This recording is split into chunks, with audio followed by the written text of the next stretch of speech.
കാസർഗോഡ് ബന്തെടുക്കയിൽ 10ാം ക്ലാസ്സുകാരി കിടപ്പുമുറിയിൽ തൂങ്ങി മരിച്ചു. ബന്തെടുക്കയിലെ സവിതയുടെ മകൾ ദേവികയാണ് മരിച്ചത്. കുണ്ടംകുടി ഗവൺമെന്റ് ഹയർ സെക്കൻഡറി സ്കൂളിലെ വിദ്യാർത്ഥിയാണ് ദേവിക. വിവരങ്ങളുമായി ജോസഫ് അഗസ്റ്റിൻ ചേരുന്നു. ജോസഫ്, 10ാം ക്ലാസ്സുകാരിയാണ് കിടപ്പുമുറിയിൽ തൂങ്ങി മരിച്ച നിലയിൽ കണ്ടെത്തിയിരിക്കുന്നത്. കൂടുതൽ വിശദാംശങ്ങൾ എന്തൊക്കെയാണ്? ദീപ്തി, ഇന്ന് പുലർച്ചെയാണ് ഈ പെൺകുട്ടിയെ കിടപ്പുമുറിയിൽ തൂങ്ങി മരിച്ച നിലയിൽ കണ്ടെത്തിയത്. ഗ്രാമീണ ബാങ്കിനടുത്ത്, അതായത് ബന്തെടുക്ക ഗ്രാമീണ ബാങ്കിന് സമീപം കഞ്ഞിക്കട നടത്തുന്ന ബേത്തലം ഉന്തലടുക്കയിലെ സവിതയുടെ മകൾ ദേവികയാണ് മരിച്ചത്.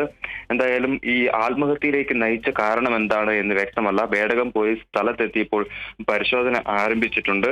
ഈ ബാലസംഘത്തിന്റെയൊക്കെ ഈ സജീവ പ്രവർത്തകയാണ് ഈ ദേവിക. എന്താണ് ഈ മരണത്തിലേക്ക് നയിച്ചതെന്നുള്ള കാരണമാണ് ഇപ്പോൾ നാട്ടുകാരടക്കം ആശങ്കപ്പെട്ടിരിക്കുന്നത്. ഇത്തരത്തിലൊരു സംഭവം ഈ കുടുംബത്തിൽ എങ്ങനെ സംഭവിച്ചു എന്നുള്ള കാര്യത്തിലൊക്കെ വലിയ അവ്യക്തതകൾ നിലനിൽക്കുന്ന ഒരു സാഹചര്യമുണ്ട്. എന്തായാലും കുണ്ടംകുഴി ഗവൺമെന്റ് ഹയർ സെക്കൻഡറി സ്കൂളിലെ 10ാം ക്ലാസ് വിദ്യാർത്ഥിയാണ് ഈ മരിച്ച ദേവിക.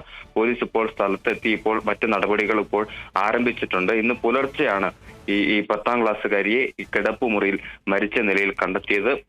ഈ കുണ്ടംകുഴിയിലെ അടുക്കയിലെ സവിതയുടെ മകൾ ദേവിക 16 വയസ്സാണ്.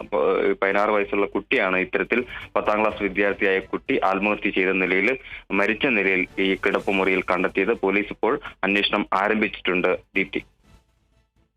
ശരി ജോസഫ്, ബന്തെടുക്കയിലാണ് 10ാം ക്ലാസ്സുകാരി കിടപ്പുമുറിയിൽ തൂങ്ങി മരിച്ച നിലയിൽ കണ്ടെത്തിയിരിക്കുന്നത്.